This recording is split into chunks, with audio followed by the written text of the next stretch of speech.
कुंभ राशि वाले बंधुओं, आप सभी का बहुत बहुत स्वागत है, अभिनंदन है, आभार है मंथन भिंड यूट्यूब चैनल में। तो कुंभ राशि वालों, जरा ध्यान से सुनिए। 5 से लेकर 15 नवंबर तक आपके जीवन में कुछ ऐसी घटनाएं, कुछ ऐसे अनिष्टकारी ग्रह योग बन रहे हैं जो आपके जीवन को तहस नहस और बर्बाद भी कर सकते हैं। लेकिन ठीक इसके विपरीत कुछ ऐसी ग्रह स्थितियां और परिस्थितियां भी हैं जो आपके जीवन के गहरे अंधकार को दूर करके आपके जीवन में प्रकाश, खुशियां और समृद्धि भी लेकर आ सकते हैं। अब इन ग्रह गोचरों का और ग्रहों की बदलती चाल का आपको अनुभव होना, ज्ञान होना बेहद आवश्यक है। बंधुओं, यह जो नवंबर का महीना है, यह बेहद ही खास है आपके लिए। कुछ ग्रहों की चाल, परिवर्तन, गोचर और ऊर्जाओं का भी ऐसा बेहतरीन सम्मिश्रण होने जा रहा है जो आपके जीवन को पुरानी, लंबे समय से चली आ रही परेशानियों से बाहर निकालकर एक नई दशा और दिशा देगा। आज का यह कार्यक्रम बेहद महत्वपूर्ण है क्योंकि अगले 7 से 8 दिनों की, या यूं कहें कि 10 दिनों की, 5 से 15 नवंबर तक की सटीक भविष्यवाणियां आपको इस कार्यक्रम में हम बताने वाले हैं। 10 बड़ी भविष्यवाणियां बताएंगे जिनमें से 3 ऐसी घटनाएं हैं जिनके बारे में जानना बेहद जरूरी है आपके लिए। उसमें भी एक तो बेहद अनिवार्य, आवश्यक, कड़वा सच है जो आपको जानना ही होगा। अगर आपने इसे नहीं जाना, समझा, तो आप अपने जीवन में बहुत बड़ी भूल करने वाले हैं, खुद को बड़ी मुसीबत में फंसाने वाले हैं, अनजाने में ही सही। अपने जीवन में नकारात्मकता, दुख, तकलीफ, दरिद्रता और गहरे दुख को आमंत्रण दे रहे हैं। बंधुओं, जो भी बातें हम आपको आगे कार्यक्रम में बताने जा रहे हैं, ये बिल्कुल स्पष्ट है, ग्रह गोचरों के आधार पर हैं। ग्रहों का श्रेष्ठतम आकलन करके हमने कोशिश किया है कि जो भी बातें हम आपको बताएं उनमें से कम 70 से 80% या कुछ जातक जो कि बिल्कुल अनुकूल वातावरण में चल रही हैं, यानी कि पूरी तरह से पॉजिटिव हैं, धर्म और अध्यात्म में रुचि रखते हैं, उनके जीवन में तो 90% तक की ये भविष्यवाणियां सटीक बैठेंगी। बंधुओं, आज का ये कार्यक्रम जो है ना, ये बेहद महत्वपूर्ण है। यह आने वाले समय की सही डायरेक्शन आपको देगा। आपको चुनने में मदद मिलेगी कि क्या कार्य करना है, क्या नहीं करना है, किन चीजों से बचना है, किन लोगों से दूरी बनानी है, किस तरह की परिस्थिति से बचना है और किस तरह से अपने आप को एक नए रूप में अवतरित करना है ताकि आप पुरानी सारी समस्याओं का समाधान स्वयं ही कर पाए, स्वतः ही कर पाए। वैसे भी करना तो आपको ही है, हमारा तो काम है केवल मार्गदर्शन देना और उसमें हम कोई कसर नहीं छोड़ेंगे। आप भी अपने प्रयासों में कोई कसर मत छोड़ना, तभी ये श्रेष्ठतम तालमेल बैठेगा। और याद रखना कि जब गुरु और शिष्य दोनों अपनी तरफ से पूरा जोर लगाते हैं तो दुनिया में बड़ी से बड़ी समस्या का समाधान चुटकियों में हो जाता है।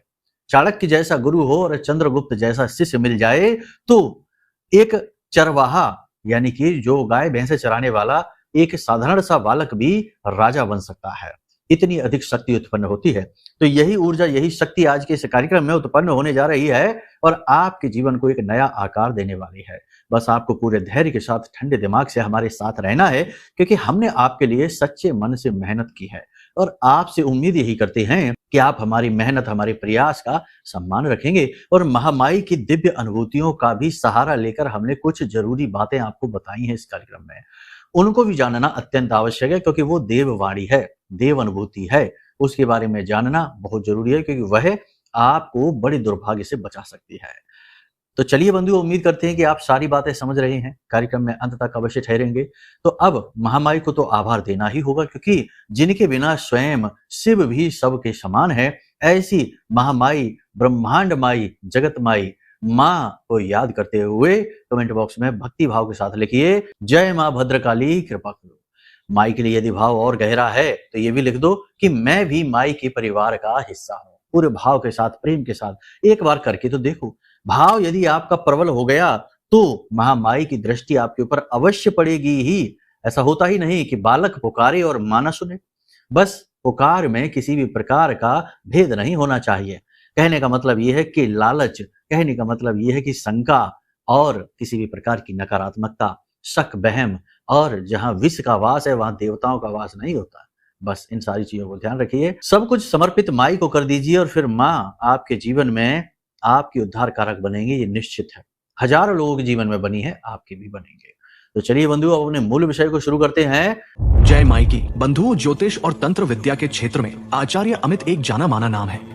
पूज्य गुरुदेव के साधनाओं और ज्योतिष विद्या के अनुभव बेहद दिव्य है। जी हाँ, पूज्य गुरुदेव ने जिसकी भी कुंडली का विश्लेषण किया और कुंडली के अनुसार उसे सटीक उपाय व महामाई माँ बगलामुखी की विशेष कृपा दी, उसके जीवन में सकारात्मक बदलाव तो आ ही है। फिर चाहे समस्या कितनी ही कठिन क्यों ना हो, समाधान तो अवश्य हुआ है। अब ऐसे में यदि आप भी अपने जीवन की किसी बड़ी समस्या से जूझ रहे हैं, जैसे कि कर्जा बढ़ता ही जा रहा है, काम धंधा और व्यापार सब रुक चुका है, रिश्ते नातों में तनाव हद से ज्यादा बढ़ गया है, पूरा जीवन ही नकारात्मकताओं से भर गया है, तो ऐसे में यही सही समय है जब आप श्रेष्ठ गुरु से मार्गदर्शन प्राप्त करें और जीवन के अंधकार को समाप्त कर दिव्य प्रकाश की ओर कदम बढ़ाएं। वीडियो में दिए गए नंबरों पर तुरंत संपर्क करिए और अपनी कुंडली का विश्लेषण व समाधान पूज्य गुरुदेव के द्वारा करवा लीजिए। देर ना करें, आपके देवी देवताओं के आशीर्वाद से ये मौका खुद चलकर आपके पास आया है, इसे गंवाना नहीं है।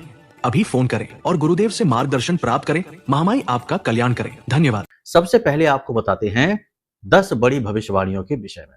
जरा ध्यान से सुनना है, कान खोलकर सुनना है, क्योंकि इन भविष्यवाणियों के साथ साथ आपको हम कुछ सलाह भी देंगे, कुछ उपाय और क्रियाएं भी बताएंगे। देखो, छोटे छोटे प्रयास ही बड़े परिवर्तन लेकर आते हैं।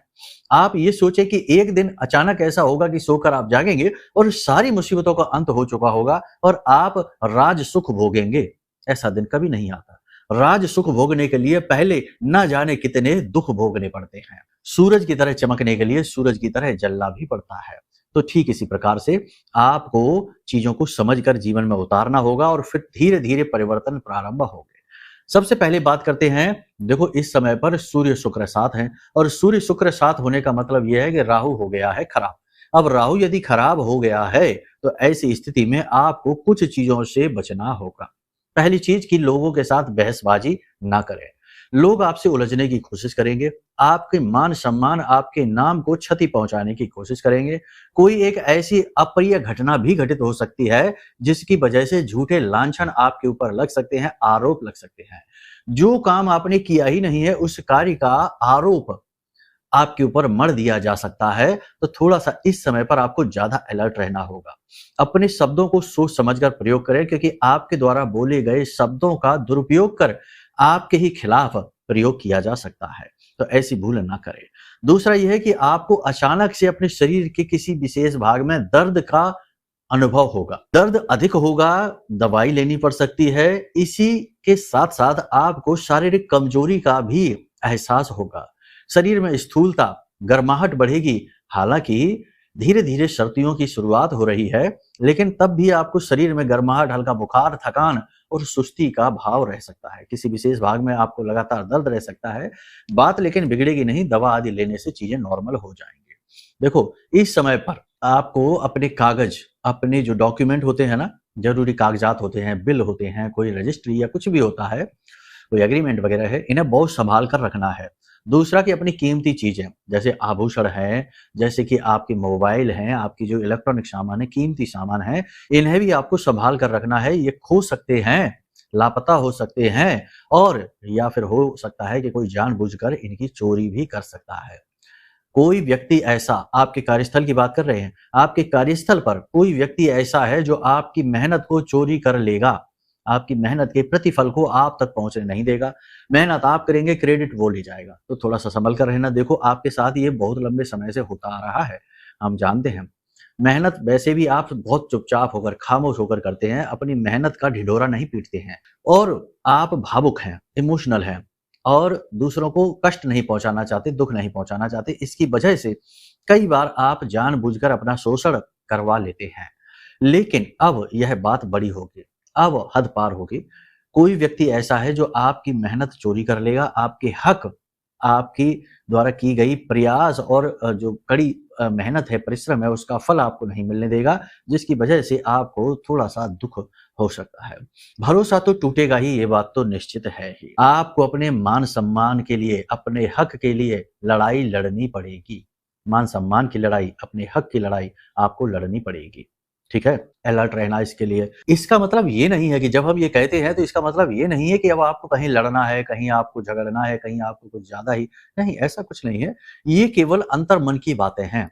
आप अंतर मन में, अपनी मन स्थिति में यह महसूस करेंगे जैसे कि आपको अपने ही सम्मान को प्राप्त करने के लिए अपने ही परिवार में, अपने ही आसपास, अपने ही वातावरण में संघर्ष करना पड़ रहा है। जो सम्मान, जो इज्जत के आप हकदार हैं, जिसके लिए आपने मेहनत की है, वो आपको मिल नहीं पा रही है, उसके लिए स्ट्रगल रहेगा। ये चीज है, बस इतनी सी बात है। आपके सामने एक बड़ी चुनौती खड़ी है, एक बड़ा चैलेंज है जो आपको बेचैन कर रहा है। आपकी कोई योजना है, किसी प्रकार का कोई विचार है जिसमें आप असफल होने का डर लग रहा है आपको, कोई योजना, कोई विचार है, कोई एक चुनौती है जिसमें असफलता आप सोच भी नहीं सकते हैं और इसमें असफल होने का डर आपको सताएगा। गुप्त रूप से आप अंदर ही अंदर थोड़े से कह सकते हैं कि कुढ़ जाएँगे या फिर कह सकते हैं कि अंतर्द्वंद आपके मन में रहेगा। आप किसी को इसके विषय में बताएँगे तो नहीं, लेकिन अंदर ही अंदर आप जलेंगे। लेकिन ठीक इसी के साथ-साथ ऐसा भी होगा कि आपका मनोबल भी बढ़ेगा। देखो, एक तरफ डर है, दूसरी तरफ आप स्वयं हैं, तो आप कमज़ोर नहीं हैं, आपका मनोबल तो बढ़ेगा। कोई अनजानी शक्ति आपका साथ देगी, आपके मनोबल को बढ़ाएगी। गुरु उच्च के हैं तो सीधी-सी बात है कि ये आपको मनोबल तो देंगे ही, आपकी आध्यात्मिक उन्नति तो कराएँगे ही। पूजा-पाठ के प्रति आपकी रुचि बढ़ेगी, अध्यात्म के प्रति आपकी रुचि बढ़ेगी। आप कोई विशेष प्रकार की पूजा-पाठ अनुष्ठान कर सकते हैं, मंदिर जा सकते हैं, तीर्थ यात्राओं पर भी आप जा सकते हैं। तो ये तो अच्छी बात है, लेकिन ये जो मनोबल बढ़ने की बात है, ये होगी तभी जब आप आध्यात्मिक प्रवृत्ति के रहेंगे। सबसे बड़ी बात यहाँ पर ये है कि आपको अपने ऊपर नियंत्रण रखना है इस समय और काल पर। ये जो 10 दिन का समय है, इस समय और काल पर नियंत्रण अत्यंत आवश्यक है। किसी के साथ बहस नहीं करनी है, अपनी चीज़ों को किसी को देना नहीं है, सोच समझ कर देना है। कर्ज़ा किसी को भी नहीं देना है, कर्ज़ा दिया तो वापस आने की संभावनाएँ बहुत ही कम हैं। और सबसे बड़ी बात कि किसी से ज़रूरत से ज़्यादा उम्मीदें नहीं करनी है, किसी की गारंटी, किसी की ज़मानत आपको नहीं लेनी है, ठीक है? विद्यार्थियों का मन थोड़ा-सा अशांत रहेगा, अपने ऊपर ही शंका होगी, अपने ऊपर ही थोड़ा-सा इनको भेद लगेगा, शंकाएँ रहेंगी कि कहीं कामयाब होंगे कि नहीं होंगे, किसी प्रकार का डर-सा इनको रहेगा। पढ़ाई से इनका थोड़ा-सा मन भटकेगा, इधर-उधर की चीज़ों में टाइम पास करते दिखाई दे रहे हैं, मनोबल कमज़ोर दिखाई देगा, कॉन्फिडेंस लेवल थोड़ा-सा डाउन दिखाई देगा। हालाँकि जो उच्च शिक्षा हासिल कर रहे हैं, ऐसे विद्यार्थियों के मन में थोड़ा-सा कॉन्फिडेंस तो बढ़ा रहेगा, लेकिन शंकाएँ तो इनके लिए भी रहेंगी। स्वास्थ्य की बात करें यदि, तो विद्यार्थियों को किसी प्रकार की चोट लगने की संभावना है, गिरने फिसलने की संभावना है, किसी के साथ विवाद या झगड़ा होने की संभावना भी है। प्रेमियों की बात करें तो प्रेम संबंध में कोई विशेष समस्या नहीं है, बस आपसी तालमेल को बनाकर रखना है। थोड़ी बहुत खटपट हो सकती है, लेकिन जल्दी ही मेल-मिलाप भी हो जाएगा, कोई टेंशन की बात नहीं है। दाम्पत्य जीवन की बात करें तो जीवन साथी का व्यवहार आपको अच्छा लगेगा, आपका मनोबल बढ़ेगा, आपका जो है ना मानसिक भावनात्मक तौर पर संतुष्टि का एहसास आपको रहेगा। जीवन साथी आपके आत्मविश्वास को बढ़ाएँगे, आपको सही सलाह देंगे, आपका मार्गदर्शन करेंगे, आपके लिए पथ प्रदर्शक का कार्य करेंगे। परंतु जीवन साथी की सेहत थोड़ी-सी खराब रहेगी, दिनों-दिन गिरती सेहत आपकी चिंता का विषय रहेगी। यदि आपके जीवन साथी किसी करियर में हैं, तो करियर पर भी उनके थोड़ी-सी आँच आएगी। किसी प्रकार की टेंशन खड़ी होगी जिसकी वजह से भी आप थोड़े-से परेशान रहेंगे। तो कुल मिलाकर ये जो समय और काल है थोड़ा-सा कठिन है, अलर्ट रहने का समय है, सावधान रहेंगे तो बचे रहेंगे, कोई बड़ी समस्या नहीं है। अब 3 बातें हैं जिन पर आपको विशेष ध्यान देना है। पहली चीज़ कि पैसे का लेन-देन खुद करें, किसी दूसरे व्यक्ति को बीच में लेकर ना आएँ। दूसरी चीज़ कि वाहन आदि सँभल कर चलाएँ, किसी प्रकार की दुर्घटना, ख़ास तौर से अग्नि से भी आपको भय है। बिजली से, इलेक्ट्रिसिटी से और अग्नि से भी आपको भय है तो थोड़ा-सा अलर्ट रहने की आवश्यकता है। सिर में किसी प्रकार की चोट लगने का भी डर है तो थोड़ा-सा सँभल कर रहना है। और सबसे बड़ी बात कि अपनी सेहत का विशेष ख़्याल रखिए, खान-पान का विशेष ख़्याल रखिए, योग, प्राणायाम और अध्यात्म अवश्य करिए। कम से कम सुबह के समय कोशिश करिए कि 15-20 मिनट या आधे घंटे के लिए आँख बंद करके विचार शून्य होने की कोशिश करिए, ध्यान अवश्य करिए, ये आपके लिए बहुत ज़रूरी क्रिया है, ठीक है? अब बात करते हैं कुछ ज़रूरी सावधानियों की। सावधानी ये है कि आपको अचानक से कोई निर्णय नहीं लेना है। अपने आत्मविश्वास को बढ़ाने वाली क्रियाएँ अवश्य करें, जैसे मंदिर प्रतिदिन जाएँ, बड़ों का सम्मान करें, लोगों से कम बात करें, योग, प्राणायाम, मेडिटेशन अवश्य करें, मंत्र जाप अवश्य करें। जिस भी आराध्य को आप पसंद करते हैं, जो भी आपके आराध्य देव हैं, उनका मंत्र उच्चारण अवश्य करें और सावधान ज़रूर रहें। हर एक पर भरोसा नहीं करें, भरोसा तो किसी पर भी ना करें, थोड़ा-सा अलर्ट अवश्य रहें। अपनों में ही शत्रु छिपे रहते हैं, ये बात आप अच्छी तरीके से जानते हैं। बाहर वालों से तो वैसे भी कभी कोई खतरा होता ही नहीं है, खतरा असली तो अपनों में ही होता है। वो कहावत कहते हैं ना कि किसी भी पेड़ के कटने का कोई किस्सा ही ना होता, यदि कुल्हाड़ी में पेड़ का ही एक हिस्सा न होता। तो बस संभल कर चलिए, यही हमारे शास्त्र कहते हैं, यही इतिहास भी कहता है। अब बात करते हैं उपाय और क्रियाओं की। देखो, यहाँ 2-3 चीजें हैं, इनको आप ध्यान से समझो। अपनी खुद की शुद्धता और सुरक्षा आपके लिए बेहद आवश्यक है। तो सबसे बड़ी बात यहाँ पर यह है कि आपको ध्यान देना है, एक पोटली रखनी है। हम पिछले कार्यक्रम में भी बता चुके हैं, आपको कई बार बताते हैं। जब भी बात सुरक्षा की आती है तो एक काले रंग का कपड़ा जिसके अंदर आपको थोड़ा सा कपूर, 1 लौंग का जोड़ा और 4 दाने काली मिर्च के, और मिल जाए तो काली हल्दी, आपको एक पोटली बनानी है। छोटी सी थोड़ी-थोड़ी सामग्री हो जाएगी ये। तो इस पोटली को अपनी जेब में रखकर ही आपको घर से बाहर निकलना है, और जब भी आप घर में प्रवेश करें तो इसे बाहर फेंक दें। इसी के साथ-साथ एक उपाय आप और कर लीजिए कि काले कपड़े में ही 8 मुट्ठी उड़द की दाल रख लीजिए, और इस उड़द की दाल को अपने सिर से उल्टा 8 बार उसारिए और इसे ले जाकर किसी मंदिर में दान कर दीजिए। ये बहुत ज़रूरी क्रिया है। इन दोनों क्रियाओं से आपके जीवन में किसी भी ग्रह की कोई नेगेटिविटी नहीं आएगी, चाहे राहु हो, चाहे शनि हो, चाहे केतु हो, चाहे मंगल हो, कोई भी क्रिया नहीं आएगी। इसी के साथ-साथ सबसे महत्वपूर्ण कि महामाई का यह मंत्र जो वीडियो में आपको दिखाई दे रहा है, ओम ह्लीं ऐं श्रीं क्लीं श्री बगलानने मम रिपून् नाशय नाशय ममेश्वर्याणि देहि देहि शीघ्रं मनवांछितं कार्य साधय साधय ह्लीं स्वाहा। इस मंत्र का उच्चारण भी आप करते रहिए जब भी आपको समय मिले। ये ध्यान मंत्र है, ये कोई ऐसा मंत्र नहीं है जिससे साधना की जाए, तो बिल्कुल बेखौफ निडर होकर इस मंत्र का आप उच्चारण करते रहिए, ठीक है। माई आपकी रक्षा करेंगे।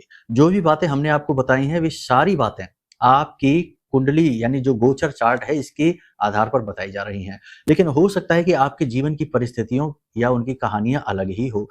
जैसे कि किसी की बीमारी से आप लंबे समय से जूझ रहे हैं परिवार में ही, और आपका पैसा जा रहा है, आपकी टेंशन बढ़ रही है, या कर्जा आपके ऊपर हद से ज्यादा बढ़ता चला जा रहा है, आप कर्जे से छुटकारा ही प्राप्त नहीं कर पा रहे हैं, तो ये एक स्थिति होती है। या फिर पहले सब कुछ ठीक चल रहा था, अब अचानक से सब कुछ खराब हो गया। तो ऐसी स्थितियां जब बनती हैं जब कुंडली में किसी प्रकार का कोई पाप ग्रह योग होता है।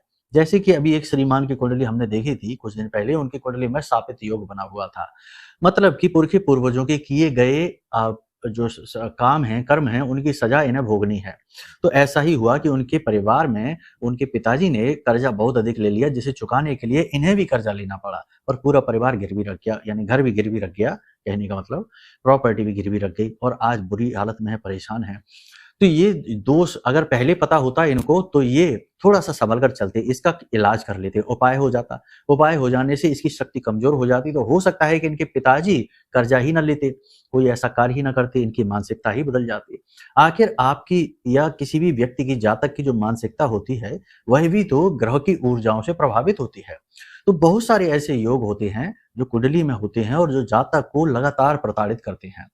लंबे समय तक इन योगों का यदि उपाय न किया जाए तो होता यह है कि इनकी भयंकर नेगेटिव एनर्जी जातक को चारों तरफ से जकड़ लेती है, घेर लेती है। फिर स्थिति ये बनती है कि जातक चाहकर भी किसी भी उपाय क्रिया से, किसी भी पूजा पाठ अनुष्ठान से भी इन समस्याओं से छुटकारा प्राप्त नहीं कर पाता है, क्योंकि वो नेगेटिविटी सब कुछ सोख लेती है, जातक को कभी सुखी होने नहीं देती। तो इसके लिए अगर कुंडली दिखाई जाए और उसके उसी दोष का समाधान कर दिया जाए उपायों के माध्यम से, तो वह नेगेटिविटी भी हट जाती है। और दूसरा कि नेगेटिविटी को हटाने के लिए यह जो महारक्षा कवच है, यह जो हमने निर्मित किया है, ब्रह्मास्त्र विद्या माँ बगलामुखी के सिद्ध मंत्रों से जागृत है और अभिमंत्रित है। तो हम यही करते हैं कि हम लोगों से कहते हैं कि पहले इस कवच को मंगा लो, फिर अपनी कुंडली का आकलन करा लो। कवच का कार्य रहेगा कि इस समय पर आपके जीवन में जो भी नकारात्मकता है उसे तुरंत काट डालेगी, क्योंकि ये ब्रह्मास्त्र विद्या है, अचूक हैं, इनका वार कभी खाली नहीं जाता है। और दूसरा ये होगा कि कुंडली के उपाय करने से जो कुंडली का दोष है वह कमजोर पड़ जाएगा। तो फिर क्यों नहीं जीवन में खुशियां आएंगी, क्यों नहीं दुखों से मुक्ति प्राप्त होगी। हमने ऐसे ऐसे लोग देखे हैं जो लाखों के कर्जे में है और एक एक दो दो महीने में ही उनके जीवन से कर्जा दूर हो गया, वे खुश हो गए। तो आप भी ये निर्णय लीजिए। ये सारी बातें हम बताते ही इसलिए हैं ताकि आप प्रेरित हों और अपने जीवन के दुखों को जाना, कष्टों को समझे कि क्यों है ये कष्ट, और उन्हें मिटाने के प्रयास करिए। ठीक है, तो चलिए बंधु, आज के इस कार्यक्रम को यहीं विराम देते हैं। हमने जो कुछ भी बताया है इन बातों को जीवन में उतारिए। सारी बातें हमने आपको निष्पक्ष तौर पर बता दी हैं, कोई लाग लपेट नहीं है, कोई भी इधर उधर की बात नहीं है। ठीक है, तो चलिए बंधु, महामाई को याद करिए, प्रेम से मन में माई का आवाहन करते हुए बोलिए, जय माई की जय, माँ बगलामुखी। हमारे प्रिय और परम पूज्य आचार्य जी ने अपनी साधनाओं के अनुभवों पर आधारित शक्तिशाली उपाय और क्रियाओं के माध्यम से हजारों लोगों के जीवन को पूरी तरह से बदला है। आचार्य जी के द्वारा बताया गया हर एक उपाय इतना सटीक और कारगर होता है कि जो भी इसे पूरे भाव के साथ कर लेता है उसे साक्षात महामाई की कृपा और आशीर्वाद प्राप्त हो जाती है।